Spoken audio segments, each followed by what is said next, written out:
Honda Civic. Why do they have a VR6 sitting in the back? They must be hauling it.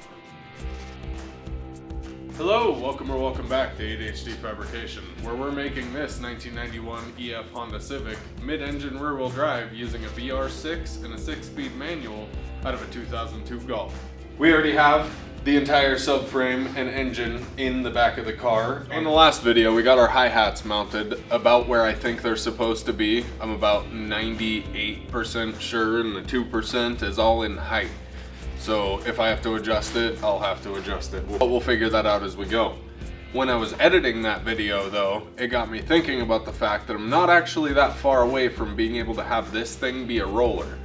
And when this is a roller, and I've got all my tubes planned and tacked into place, that means I can pull the engine and subframe out and then do a final weld on everything and get everything solid in here so that we can move along this process. I think it would be a really good step to help the motivation on this project. I'm not necessarily lacking motivation on this project, but I think it would help bump it a little bit more even if this thing could roll around. Which technically I need it to do in order to move it over there and use my big boy welder, because I don't have a long enough extension cord built yet. When we left off in the last video, I was talking about how I was going to be putting these hoops in this video. And I think that's going to be the first step, and the first thing that we focus on is replicating this hoop for the other side, figuring out what angles we want, getting our notches, cleaning up the pipes, that kind of stuff. That's where we'll start.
Okay, I got both of these.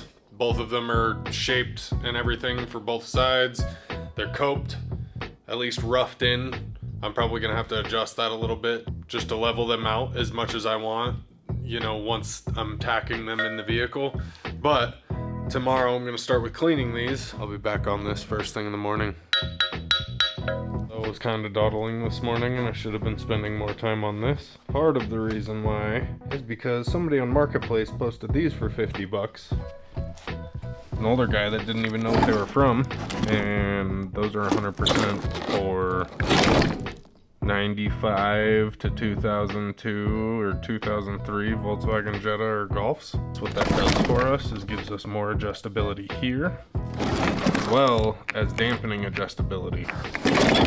They're crusty. When I finally clean everything up and package this, I'll probably take all these springs off because I don't want them to be white anyway, and I'll sandblast all of them, and I'll probably sandblast all of the aluminum as well just to beat it up and make sure paint will stick to it, and I might paint it as well because blue is my least favorite color. But they were $50. With that out of the way though, it's now time to clean these up and get them tacked on.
Alright, it's the next day.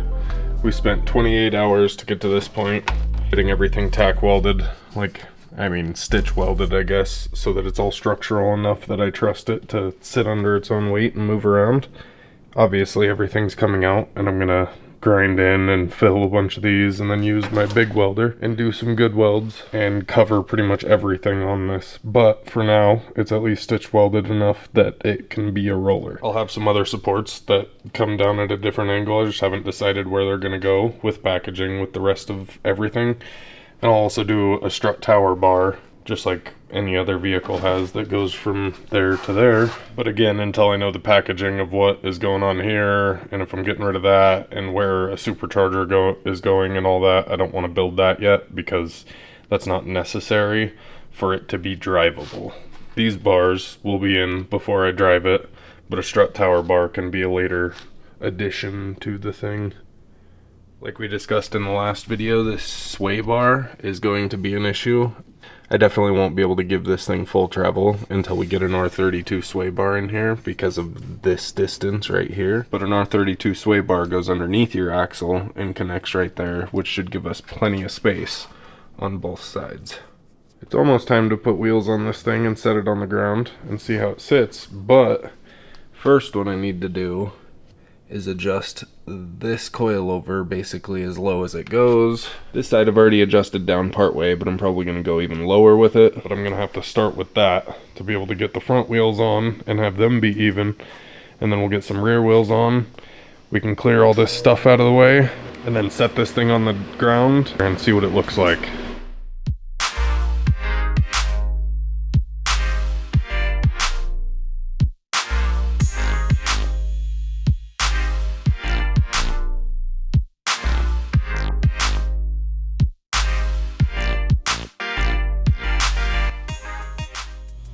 These are old skunk tooth springs for the front end of this EF Civic. I'm pretty sure I still have the rear springs stashed over on my shelf over there because I never put them in this car. If I do, it's probably a good idea to put those on these struts because they're supposed to support less weight. And seeing as how there's no engine in the front now, it's probably a good idea. This rusty thing is the one that was on the car. Definitely used. I got these at the same time. This was in the same condition. These just got used a shit ton and I went off-roading with them. So it seems a bunch of the paint has flaked off. These though, I believe, are the rear two springs for this chassis, which means the weight should at least be a little bit closer. So until in the future I can work with the spring company, we're using the rear springs. And hopefully that should do a little bit better. I can compress them a little bit. I can't. Well, a tiny bit. I can feel the very ends moving a little bit. These are definitely softer though.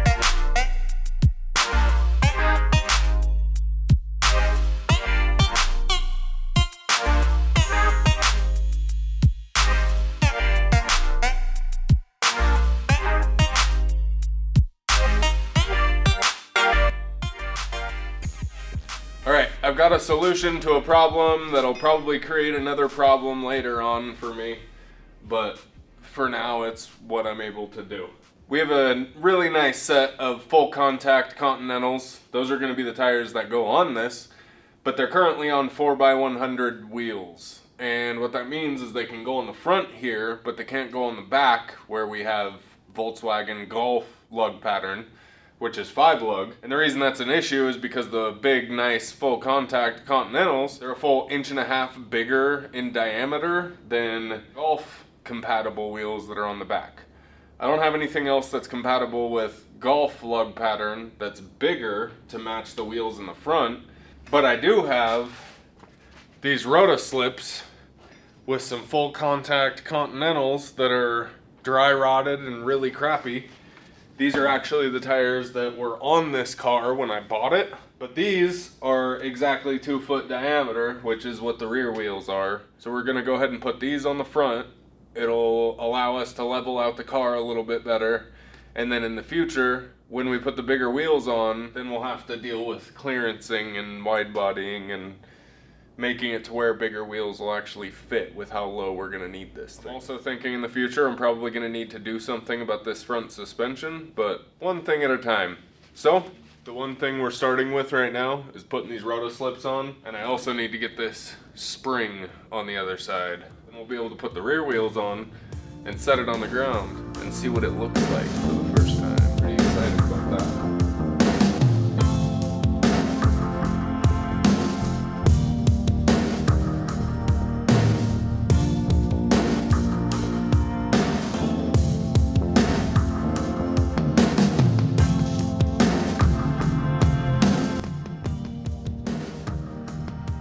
Everything's done as far as it up on the lift. For now, we're gonna go ahead and bring this back down and then pull the rear suspension and put the springs back in so we can see if that measurement was right. It's a big moment. I'm nervous. Let's figure it out.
We got the springs in. It's time to set this thing down and see where it sits. Of course, like I said, I put the stock springs in. I didn't go for putting these ones in yet. I just wanted to be sure that stock stuff will fit. Because if stock stuff will fit, then I know that those will fit because the springs are skinnier. Let's set this thing down and see how it sits. I'm pretty nervous about this moment. Pretty pivotal.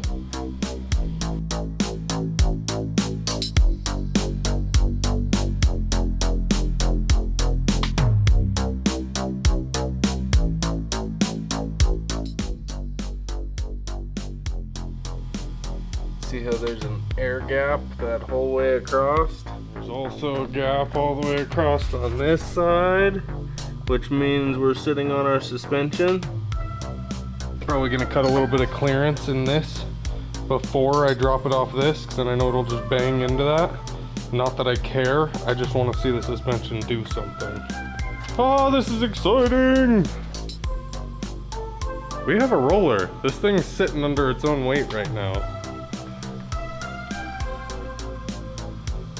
Before we drop it off of this wood block, I want to make a little bit of clearance on both sides. And if you look closely, you can see Honda gave us a cut line. I don't even have to mark anything. We're just going to start cutting that line, and we'll bring it down right about here. Because I don't need to cut anything in the front, seeing as how we, brought back the wheelbase about 3 inches.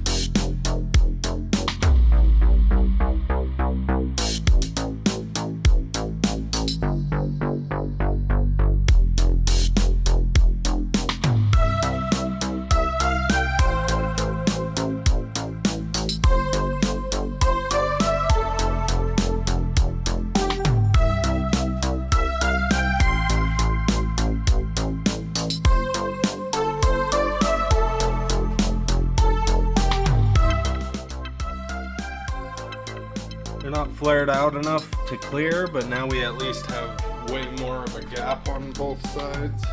Probably about as much as it'll travel before our sway bar hits our chassis bar anyway, so should be all right. This is a pretty momentous moment though. This thing hasn't sat under its own weight in like over a year. Let's get it off these logs real fast. In here. I don't know where neutral is. There it is.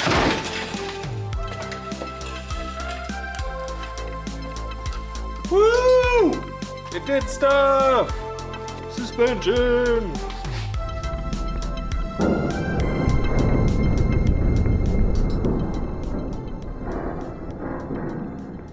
Alright, I'm actually like extremely excited. I went through and cleaned this thing out a little bit, dusted it off because it's gotten extremely dirty while we've been working. But we have a roller. This thing looks mean. Got a pretty aggressive wide stance. I've already flared the fender slightly and cut a whole bunch off, and it doesn't fit. We'll obviously be doing a bunch more, and we'll be doing a metal wide body. That'll come eventually, but that isn't the worry at the moment. Oh, look how good it is. Like, oh, hey, a Honda Civic. Why do they have a VR6 sitting in the back? They must be hauling it.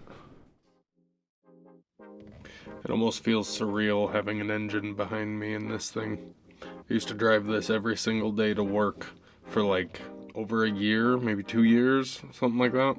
So I'm pretty familiar with this car. I'm not familiar with there being an engine back there. This is a huge milestone as far as this thing being able to run and drive. I mean, it's technically a roller right now. I could sloppy weld the whole thing and throw the wiring harness and make it run and drive, but I'm gonna do at least all of the welding right. We'll cut some corners when we get past all the structural stuff, because I do want to be driving this thing this summer. In fact, my goal is to be able to take it to at least one event, hopefully multiple events this summer. And with the rate we're going, if I continue this, we should be driving pretty damn soon. I was really nervous about all this, and technically I still am kind of nervous because that could be wrong, but worst case, if it's wrong, I'll cut it out and I'll lower it later on. But as of right now, it seems like everything's good. We'll see.